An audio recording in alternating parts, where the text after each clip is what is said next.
Ladies and gentlemen, boys and girls, Marks, hello! Just welcome back to the Wrestle WreMarks. As always, I'm your host, Chris. And I'm Pat. And you already know what time it is. Time to break it down. The biggest story shaking up in the wrestling world this week.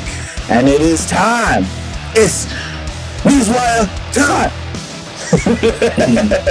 Let's get started with WrestleMania season heating up. Kevin Owens is officially set for a public appearance during WrestleMania 42 weekend, but there is a bigger story behind it as well.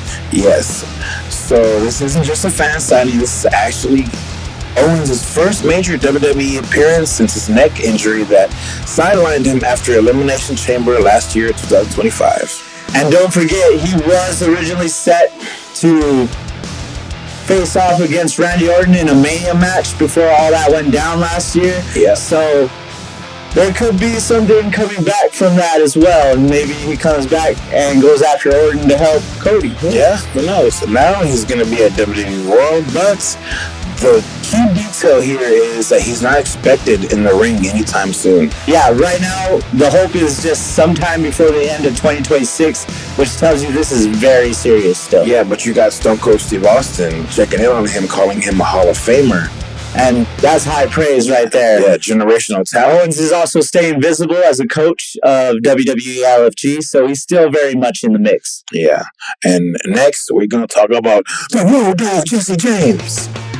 Probably no Billy Gunn? Teaming up. Oh, maybe. Badass Billy Gunn. A little bit of Billy Gunn. A little bit. Right. Now let's talk about one of the most interesting backstage stories. Brian Road Dogg James, the former SmackDown lead writer, who resigned after reportedly being unhappy with his performance review. And here's the wild part, though. He's already being booked for indie appearances immediately. That he is. There's no 90-day compete. No waiting period. He is back in the fray. Yeah, which is because he's classified as an employee, not a contracted talent, so different rules there. He's also going to be showing up at WrestleCon, Square Circle Expo. He'll even be popping up with Billy Gunn again at WrestleCon, so stay tuned to check that one out. Yeah, the New Age Outlaws reunion, you know, looking very, very likely outside of WWE again. You know, maybe we'll get another Voodoo King Mafia or, you know, something. BKM style. Now, over in AEW, Will Ospreay is not being subtle at all. He said, All In 2026 at Wembley Stadium will be the biggest night in AEW history. And this is coming right after his return from neck surgery this past Revolution, too. Yeah, so he's coming back, planting flags, and basically saying we're about to top everything we've ever done. And how are they going to do that, though? He's probably going to get another tattoo. Obviously a bold statement from Will Ospreay, and it's already the flagship show in All In, so we hope to see something big. Oh, yeah. I'm really curious as to what, given that they've done a lot in that company since its inception, what's going to be so big that this is going to be the biggest night? 7 years now, right? I'm not sure. I think about 7 or 8 years now, dude. It's been a minute. Pretty good on their behalf. Also, since we're talking returns, Adam Copeland returned at AEW Revolution as well. There's also another return, and I can't even put my finger on it. But if it comes to me, we'll come back around to it because we got some AEW controversy coming up. We got to talk about this situation that's been making a lot of noise this week. Ricochet and that social media controversy he has going on.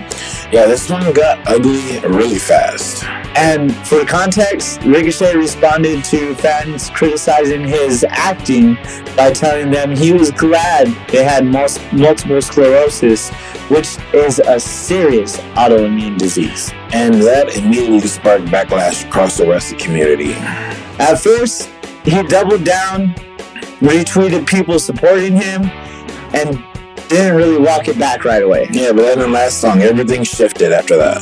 According to Dave Meltzer of the Wrestling Observer, the apology didn't come from AEW pressure, though.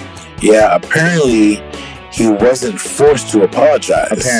Apparently. And Big apparently. I guess a friend reached out to him and told him to take the tweet down. He thought about it and issued the apology later on himself. And in that apology, he admitted he took out his frustrations on that fan and others affected by MS, caught a stray, and claimed he'd do better. AEW reportedly didn't discipline him, but did tell him that the fact that apologizing was the right move. Yeah, but the fallout doesn't stop there. Yeah, his partner, is it his wife yet? I believe they're married, yes. Are they married? Yes. Okay. Samantha Irvine, the ring announcer that you all may know from WWE, actually deactivated her social media after receiving heavy backlash, including death threats and other violent messages. Yeah, which is where things went from criticism to going way too far, because, yeah. And now that's something to watch, though, because Ricochet didn't appear on Dynamite after Revolution, so who knows? Maybe he is facing a little bit of backlash. Yeah, it's crazy work, and wasn't a collision taping. Wasn't at the collision taping either. No official word yet on if that's related, of course, but the thing is definitely noticeable for people our fans with an eagle eye to be like, oh, maybe they're doing something. Him, yeah. And at the end of the day, this one's one of those situations where, yeah, you can't say that. It's one of those situations. Yeah. Like, it's not cool. I've been saying this for a while now. Dude needs to get off Twitter. Yeah, I mean, I think a lot of What's the point of replying to somebody? Most of the time, these fans don't even have their picture on there. It's their favorite wrestler as their picture, and they're just there to talk crap, just to talk crap. Yeah. Don't give them the time or day. Like, there's no point in it. Yeah. There's no point. Yeah. Like, grow up. It's like, dude, you're a professional, and you're not being professional enough. Yeah, just let it go. Like, how you gonna... Like, who cares what they think? My mom always You're getting paid. Exactly. My mom always told me, let there be one dumbass and not two. Okay? And that's the truth. You know, excuse my language there, excuse my French, but it's just the truth, bro. Like, yeah. But it also shows how fast things can spiral once tweet turns into a full-blown situation. And now we wait to see how AEW moves him forward and deletes. And he was featured quite heavily for a while, so if he is absent for some time, people are gonna ask questions. Yeah, no, Tony Khan's just gonna have to smack him across his bald head. Oh man, coming from a bald guy. That's alright. Hey, they made it work, right? They got that little bald head smacking over. But you know, the next one might be the most underrated story of this week. TNA wrestling partnership with iHeartMedia. Yeah, so there's a full integration deal. Radio, podcast, streaming, live events. So they're branding across the whole iHeartMedia. They're branding everything. Pre-shows, walkout rims, VIP experiences, and the Dream Seats program. Which I need to look more into that Dream Seats program to see what it all entails. But this thing kicks off at Rebellion on April 11th and expands all year. This is TNA trying to break out the wrestling bubble and hit mainstream audiences at scale. Which is perfect for them. They can bring in some eyes that don't normally watch. Especially from iHeartMedia. They have their toes in everything. Yeah. And I'd imagine that that's going to help them bring eyes to the product as well. Especially with the talent that's there. Yes, sir. Back to WWE though. Jacob Fatu dropped one of the most important quotes of the week. They ain't here to change me. Yeah, so he said that they're not there to change him. He's just being him. And that's where it really resonates through the screen, where people are going for him and are all for him because he's being him. He's not being some fabricated gimmick that they gave to him. Exactly. Because we all know that it's all gas, no rest with it. Raw, off the scale with it. Of course, this is huge because that's always the concern when he signs the WWE. He doubled down. They're letting him improv, letting him tap into whatever got him over. You know, in the Indies, of course, because he was over. Yeah. Also, casually revealed that originally his name was supposed to be changed to Caesar Sikoa. No, I'm so glad. Yeah, I think they made the right call, pivoting off that one for sure. Yeah, so he was going to be named Caesar Sikoa. Then I guess he showed up, and Trips was like, "Did you hear your music?" And he said, "Nah, I don't even know what my name's gonna be." And he told him, "You're gonna be Jacob Fatu." Because his music already said the Fatu. Fatu!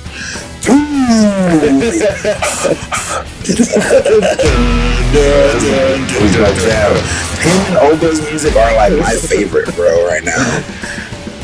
But now this one's real. Chris Masters says he's doing the best work of his career right now. The unfortunate thing is it's all happening on the indies, and he said that breaks his heart sometimes. Yeah, that's the side of wrestling people don't talk about, though.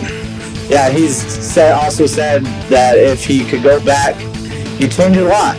Because you only understand the business more with time. Exactly. Still grinding at 41, though, that deserves respect for sure. And if you'd like to see his interview, Chris Van Vliet did that one, so go out and check that one out on YouTube. I've always been a fan of Chris Masters. Yeah, I've always liked Chris Masters. I just love the gimmick. The gimmick was great. The whole... Yes. That was awesome. Yeah. But, he looks way different now. So, he does. So be prepared when you watch that. Yeah, I was not prepared. WWE also announced a major partnership at that, with Front Office Sports. This is all about behind the scenes, business focused content around big events like WrestleMania. We're talking access, how the machine actually works, just everything. So they're going to be in charge of like their social media and all that stuff. Yeah, and Front Office Sports reaching millions across digital and social platforms. Crazy. Yeah, so they've been doing this for quite some time. They work with MLS, Major League Soccer. They've worked with other soccer places as well. And I believe they also work with I want to say NFL, but I can't remember if that's correct, so don't quote me on that. But this is huge news for them. Awesome. Getting more eyes towards the product.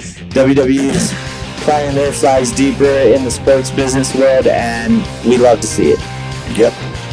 And we've got to talk about this. OVW referee Dallas Edwards is now home recovering after that scary in-ring incident. Yeah, if you haven't seen it, he suffered a concussion and a brain bleed after taking a shot to the head and collapsing mid-match. It was crazy. This man collapsed. I can't remember if it was a crossbody or not. I want to say it was a crossbody and his head snapped back and hit the mat. But he had a seizure, and they were still doing the match. Until finally they started checking on him, and luckily he's good now. That's crazy. This is unfortunate, but, you know. Yeah, and at least he's good. The controversy came from how long the match continued after he was clearly in distress. Even Eric Bischoff said they should have stopped that within seconds, but I would imagine maybe they thought he was selling. I don't know, but I saw the video and it just looks, it's horrible. Yeah, and to his credit, Edwards isn't blaming anyone, but is pushing for better safety education. Facts, dude. And OVW says they're reviewing protocols as they move forward as well, so they're trying to mitigate these risks. Yes. But now let's talk about one of the coldest moments of the week. Randy Orton absolutely destroyed Cody Rhodes. The Viper strikes again. What do you mean 2009 Randy Orton? He's back. He's back. I was just wearing his 2009 shirt, leaving him bloody at ringside, and now WWE drops that bloody RKO everybody shirt. Beautiful. So I'm sure everybody's gonna want to go out and get those ones. Yeah, I want one myself. 100% authentic Cody blood on every shirt. Just put a little drop on it. And that's not merch at all. That's storytelling, Mike. And that's so slick how just this dude smearing Cody's blood on the shirt became over. Dude, that's over. That's awesome. Old shirt. Like, he sent it in our group chat, and our homie Mike, y'all know Mike, he was copping that. And I was like, dude, I think everybody's copping that shirt. The message is clear. That friendship, well, it's not done, but whenever we're talking about the title here, it's done. Yeah, it's done. There are no friends when you're going for the championship. You know he's gonna say something about Cody's dad. And Orton is all the way back to being a Viper once again. Yes, exactly. He's gonna pull up at Cody's house with a sledgehammer. Took out his dad like John Cena's dad. Oh, damn! I said his dad inside Cody. Yeah, I mean, took out his brother. Yeah, and his wife and his dog. Yeah, like, you don't need. That'd be some. They need to do that again. Take out someone's dog. People will get so mad. Oh dang! No, not Pharaoh. Not Pharaoh. They put him in a chili like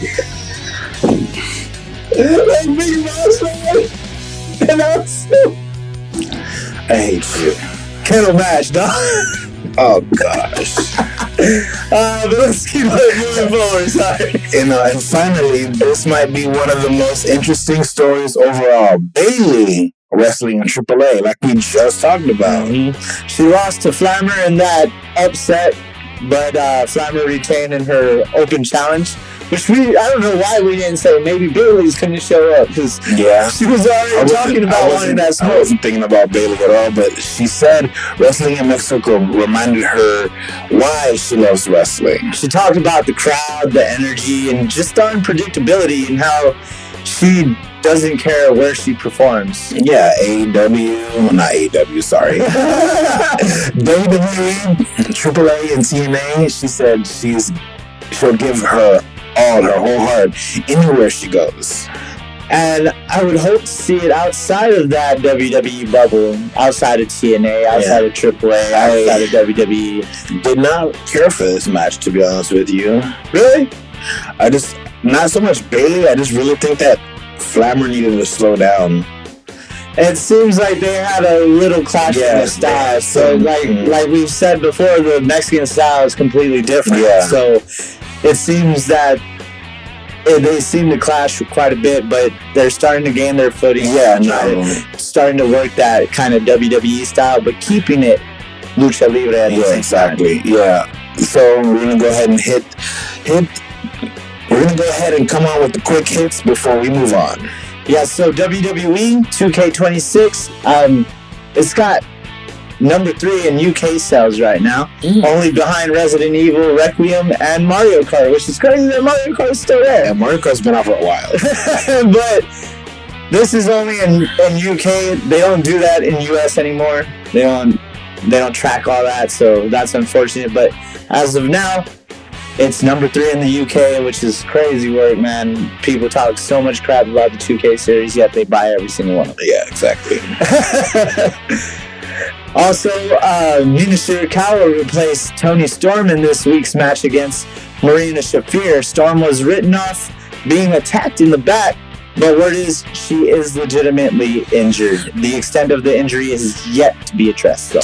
Also, Santos Escobar is suffering from a torn tricep, and is scheduled for surgery this week. And former Author of Pain, Razor, just scored a knockout win in a bare knuckle fighting championship, and he cut a damnest promo. He said, "If you want to step up, you only knock the F out, all right?" He said, "All comers, newcomers, old comers." He said, they told him that he was too stiff, and then he was like, "Bet I'm going to a bare knuckle fight." Dang, maybe we can get a Razor versus Karrion Kross match one day. Oh, damn. Bloodsport? Yeah. Bloodsport? Speaking of Bloodsport. Yeah. I didn't even set that one up. It was just there. But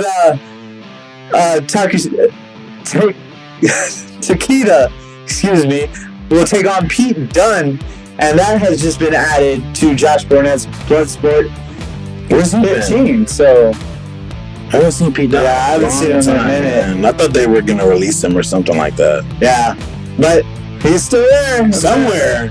He's gonna show up in GCW's Bloodsport. So Awesome. I'm excited to see what he has in store. He's been out in the Bloodsports for a few times now. I think it's already been 2 of them that he's been on. I need to watch one of these, dude. You haven't seen it in a while, right? No. I don't think you've seen it since we watched that one where Mox took on the Stone Pitbull. And I don't even remember that. And that was like 2020, 2021, around that time. But yeah, he's going to be there at Bloodsport. So if you'd like to check out Bloodsport for the first time, I would recommend you check it out. It's very enjoyable. It's kind of different, but same. And they like to progress things further. That crowd is just as crazy as the Philly crowd, which is nice to see as well. Yeah, blood and guts, that's what they want to see. But also, New Japan star Hiromu Takahashi is expected to be WWE bound. Oh, that's cool. So, also, his fellow star, Evil that we talked about, he was expected.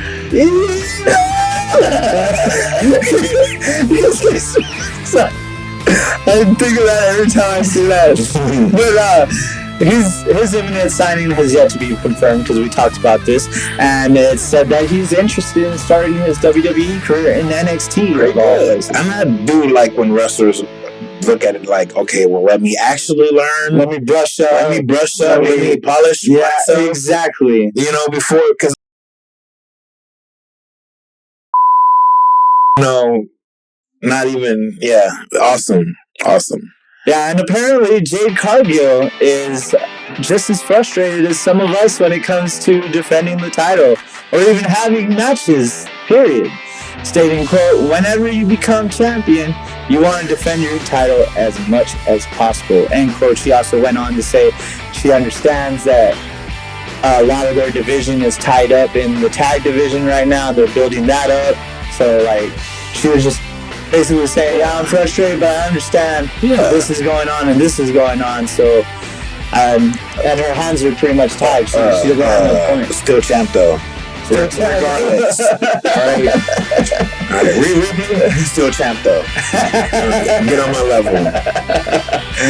Oh, man. And that was your newswire for the week. Unfortunately, Santos is back down. Yeah. So I was glad to see him back, and man, he's gone again. Yeah, well, Mania season is definitely heating up, and you can feel it. Can you feel it? Can you feel it?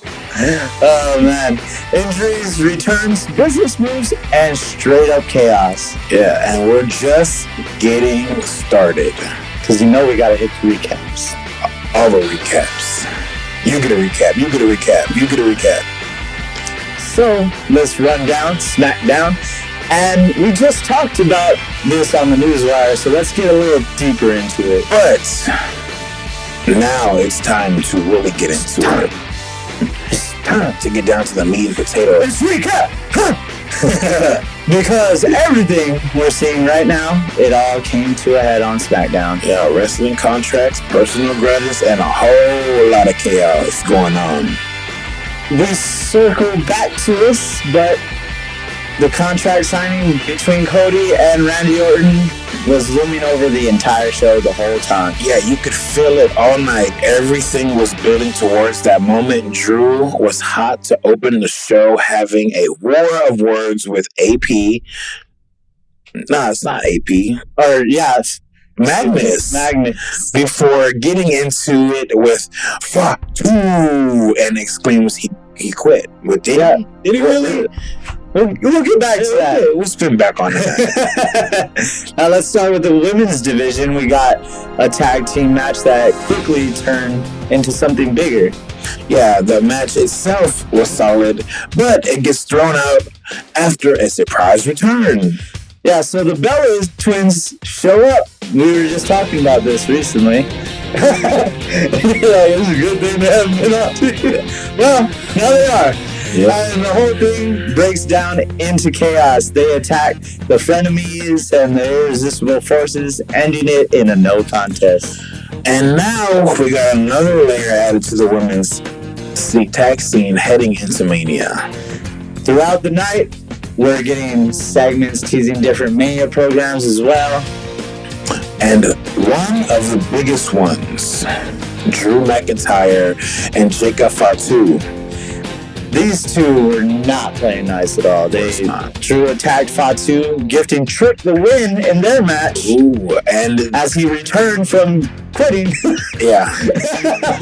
Yeah, and we're going to get back on that again here in a little bit about him quitting, but this isn't friendly competition. This feels like two dudes ready to tear each other apart. And that's the best way to build that. We also got a mid-card match that helped things and get moving at a good pace, some solid action, but more importantly, positioning.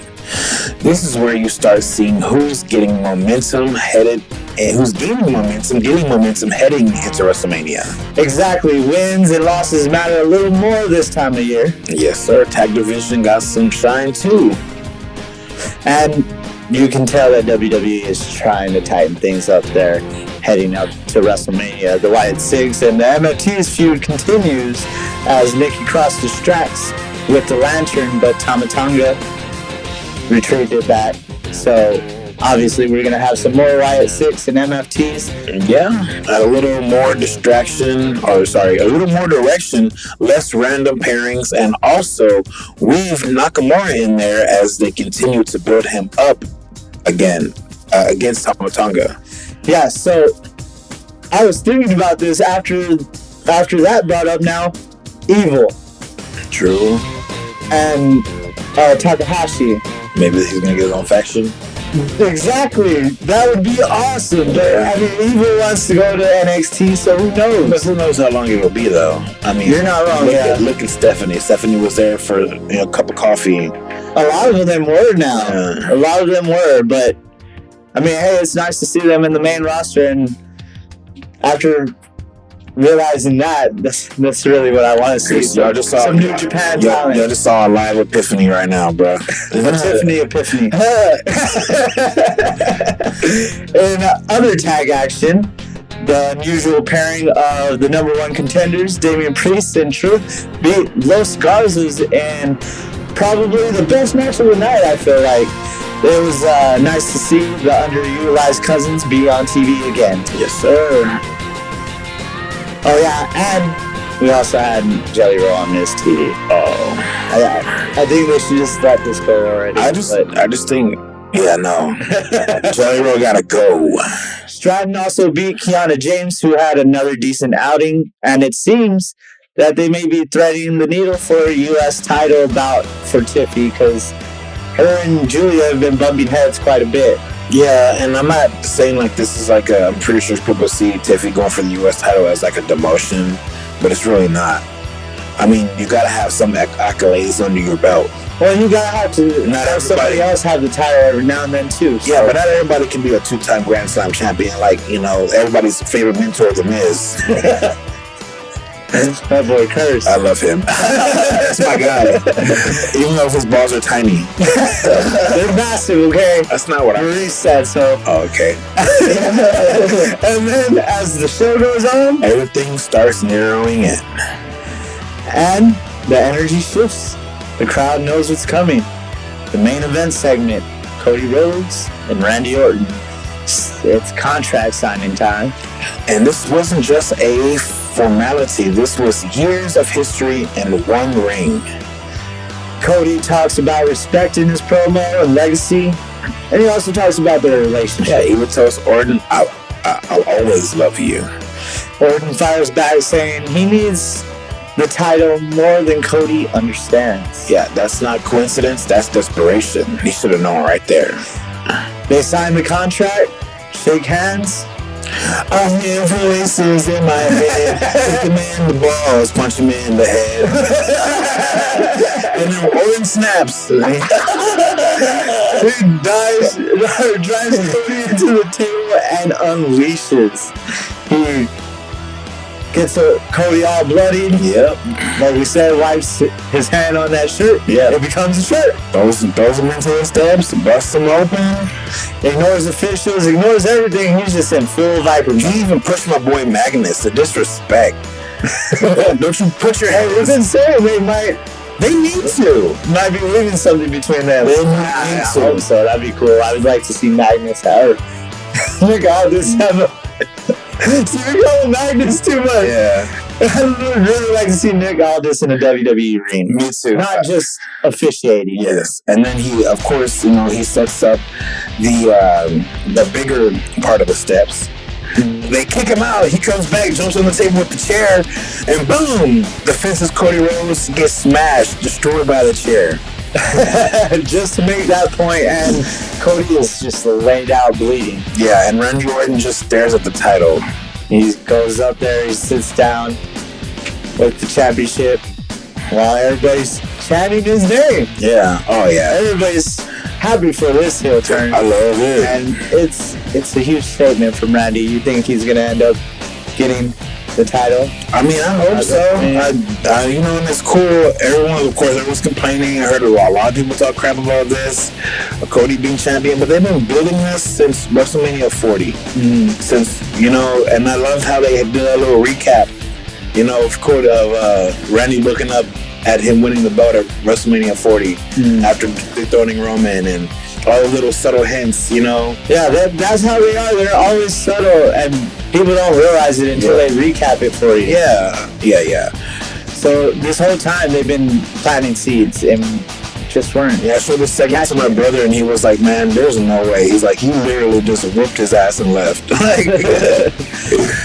Also, Michin had a decent showing against Cargill before Jade was able to seal the deal, but I have a feeling they're just getting started with them.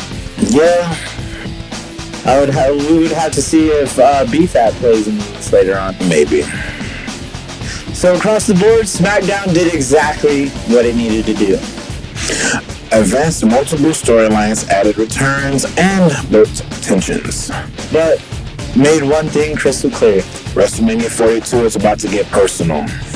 And if that's how SmackDown ended, Raw hit the ground running with more personal business. Family business. bloodline business. Acknowledge. But Raw kicks off with Roman Reigns. He arrived in the building and he ended up linking with the Usos. Yeah, immediately talking with the Usos. They had some words to say to Punk, so this kind of seemed like Roman giving his nod to them, like, oh yeah, you got my back, I got you. Yeah. He said, all my cousins, put your hands on Phil. Roof that trick. And then he tells them straight up, when CM Punk runs his mouth, there are consequences. And he specifically brings up what Punk said about their family. That's where this gets deeper than just a title match. Yep. Let's get into these matches, though. We had the Intercontinental Championship match against Bayley and AJ Lee defending the Women's Intercontinental Championship. This one had real stakes. Bayley was coming off of that Triple appearance. Unfortunately, she failed to defeat theirs before she failed to defeat once again. Yes. We talked about that AAA appearance earlier. Flammer, I like Flammer, but yeah, like you said, in that match, it seemed like something was a little off. Yeah, something was off. Miscommunication, like you said. They were still able to get the ball rolling. Yeah, but back to Bayley and AJ, these are two veterans, two different styles, technical versus emotion. Both of them are psycho. And it's one of those matches where it's not just about winning. It's about positioning heading into WrestleMania. Yes. Oh boy. Before we get to that, I thought I'd put this in there. This might be later down the road, and we'll just nix it if it is. After that, though, after AJ defended successfully, she was attacked by none other than the man herself, Becky Lynch. And that's where they plant the seeds for WrestleMania. You don't mess with Becky Boo Boo. And then we got one of the biggest segments of the night. The biggest, the largest. Then you got Brock Lesnar stepping into the picture. Heyman tries to stick Lesnar on Rollins, but things don't go as planned with that WrestleMania Open Challenge looming. And he gets answered by Oba Femi, bro. Oba Femi. And I did like the little subtle change in his entrance where the lights cut off again. And then dun, dun, you know, it's all coming out. It was beautiful, man. It was great. Shout out to San Antonio, man. They did a good job freaking cheering and chanting this time. And that was a big moment for Oba, because now you got that collision, power versus power, on the Mania card. And this is going to be one that people are going to want to see. Yeah, that's definitely a house fight. That's like the culminating of every big meaty man slapping meat match. And I also loved how Brock put him over. You know, like how he told him, I could see him moving his mouth saying, "Put your foot on me." Point at the sign. I was like, and I told my Olga, my wife, I told her he learned a very, very valuable lesson. Take your time, and make things happen. Soak it in. Yeah, soak it in, dude. And it's like crowd reactions and everything, right moments. And he learned the perfect. That was the best. It was awesome. I've never segment in a while. Yeah, in a long time, bro. It felt so legit. Like, yeah, it was great. I was happy to see Oba hit that fall from grace. Oh yeah. I didn't think anything was gonna happen. I thought they were gonna kind of try and get each other. Both of them slip out and then they go their separate ways. Yeah. But no. Only thing that sucked about this segment was the whole masked men thing. Oh yeah, I wasn't even gonna bring that up. I had to. It was so bad. It was really bad. I'm so sick of this mask. Seth was just throwing people in front. Go, it's your turn. Go get dropped on your head. I'm not clear. Go get hurt before you even make it. Go get your moment, dude. Because it's probably gonna be your last one. Oh man, that's messed up. It's Brock, man. Oh shoot.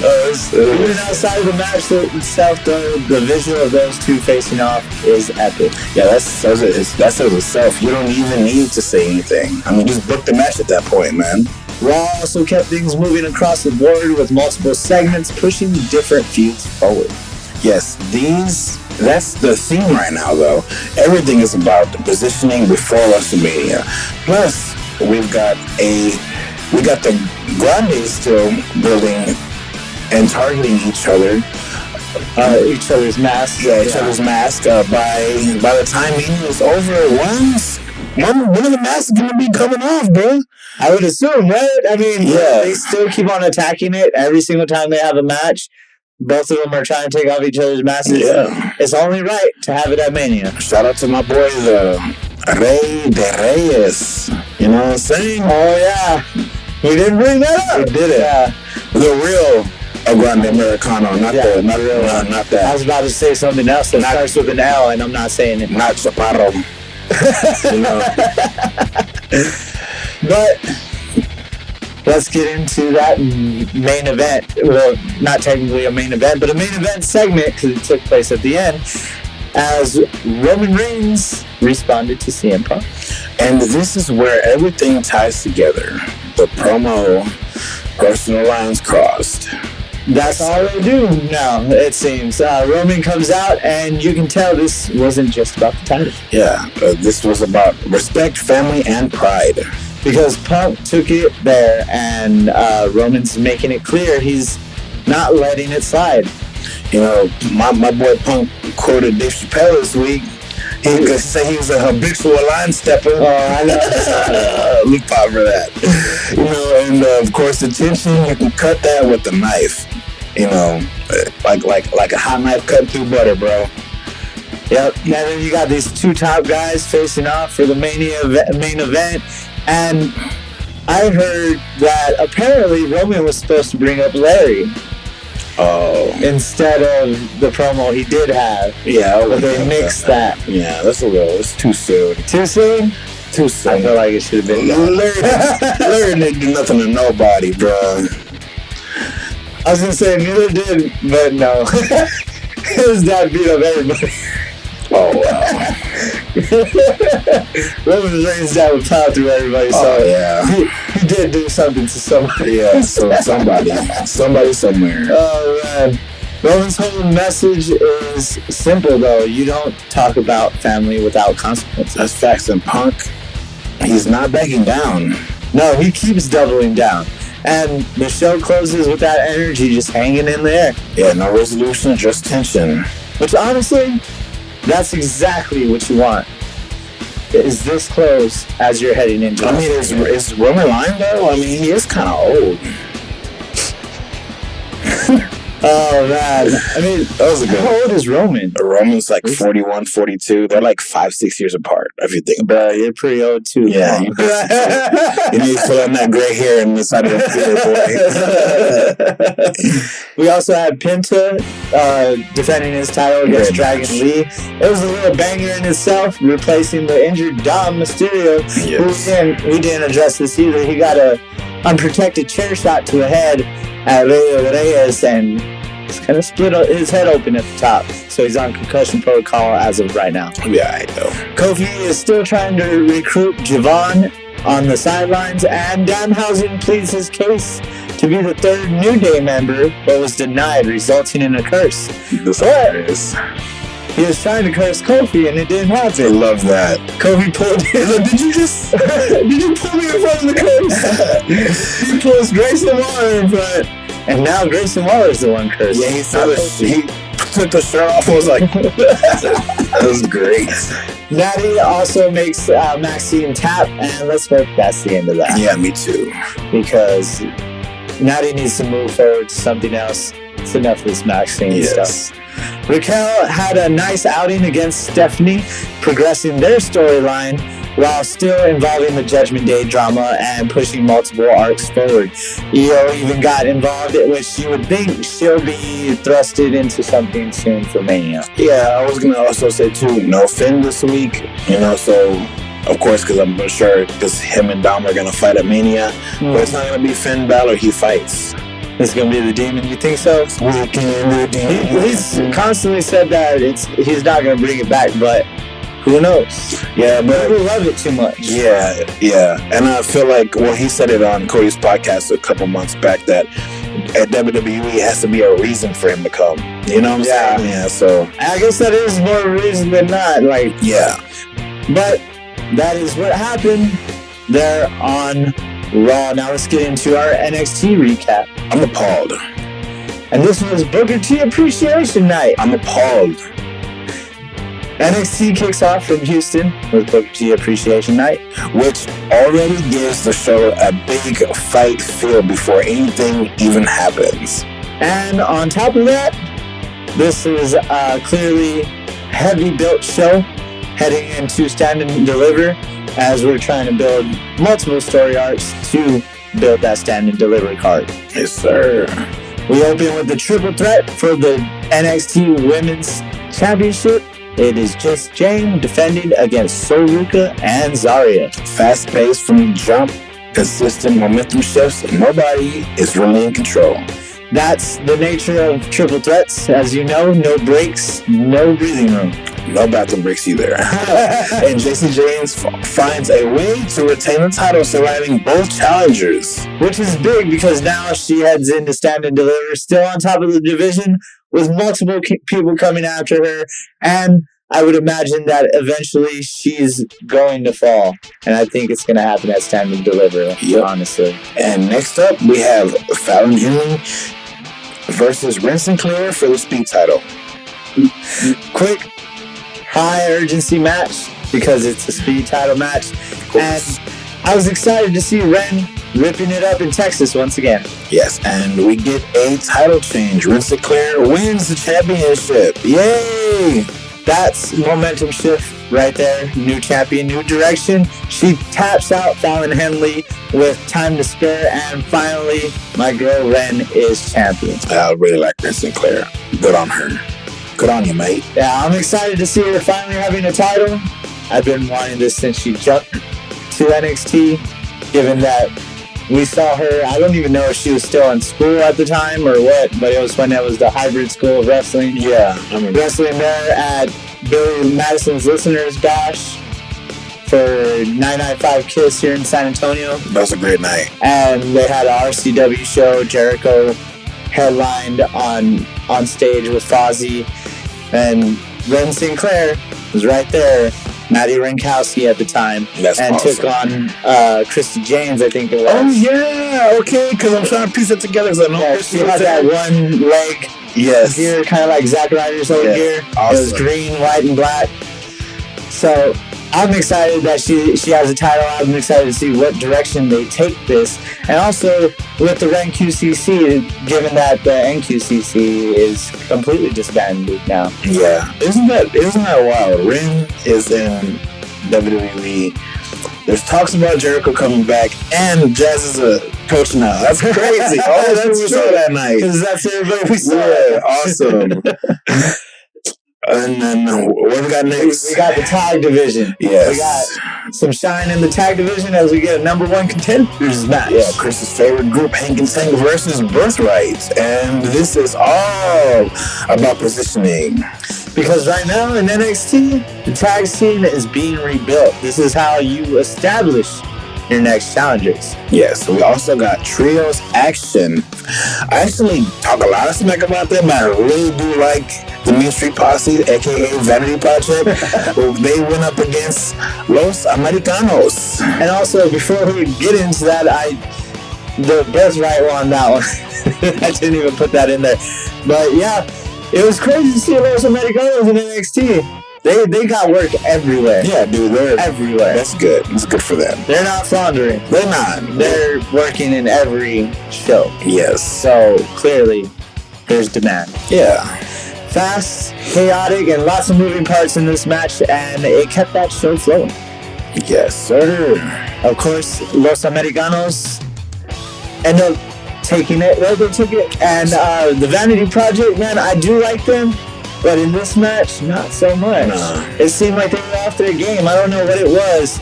Everything seemed pretty off, and hopefully they can... They were in there with the King of Kings, bro. They were. Hopefully they work out the kinks and bring Vanity Project more into the fray. Yes. Also, we had the steel cage match with Tatum Paxley versus Izzy Dame for the North American title. And man, this one was crazy. Yeah, this is definitely months of history, betrayals, and mind games. And now they're locked inside a steel cage. Yeah. These two went to war, climbing the cage, trading shots at the top. Multiple huge spots. Yeah, Izzy Dame hits a superplex from the top rope, almost ends it right there. But Paxley fires back, and with the high-risk offense, she's able to gain her footing once again. They were pretty much back and forth the entire time. Yeah, and in the end, Tatum Paxley retains the title. Which is huge because this feud has been going on for months now, and people have been waiting to see this. Yeah, and this felt like the blow-off. Yeah, I'm assuming this is the blow-off completely, and now she moves on from Izzy Dame. But who knows? You know, Izzy could always come back. Yeah. And it didn't end clean because Paxley got attacked after the match, keeping just a little bit things more unstable in that women's division, trying to bring up her next opponent. And that was Blake Monroe. You saw that, right? Yes. How from underneath the ramp. She's holding her title back, bro. Oh, that was good. I didn't expect her to pop out from there, but that was such a great visual. So even though she wins, she's still got a target on her back, of course. And that is our look at NXT this week. Yeah, championships, new contenders, and a brutal cage match to cap it off. This show did exactly what it needed to, and that's setting the table for what's next in NXT Stand and Deliver. And now we look at the full week across WWE. Yeah, SmackDown gave us Orton snapping on Cody. Raw gave us Roman and Punk getting real personal. Mm-hmm. And NXT built the future while still delivering chaos. 3 shows, 1 message. Mania season is here. I didn't know you were going with that. Stories are peaking. Attentions are rising. And with that said, that is all we have for you today, folks. Hopefully I cut it a little shorter. I've been trying to make this a little bit shorter so it's a little more tolerable to watch. But I'm not sure how long we've gone. I would imagine we haven't gone more than an hour this time. Yeah. But that is all we have for you today, folks. If you roll with us, make sure you like, share, and subscribe. Go follow all the pages, Facebook, Instagram, all that threads, all those things. And let us know what you think. Let us know what you want to happen at Mania. Let us know your fantasy bookings. What you think about El Grande Americano or the Los Americanos or anything. We're all here for you to talk to, and who knows, maybe we'll bring up what you say in one of these episodes. Yeah. But, like I said, that is all we have for you today. And for Wrestle WreMarks, I'm Chris. And I'm Pat. And this was your Wrestle WreMarks. Thanks for watching. Like, share, and subscribe. Find us wherever you get your podcasts.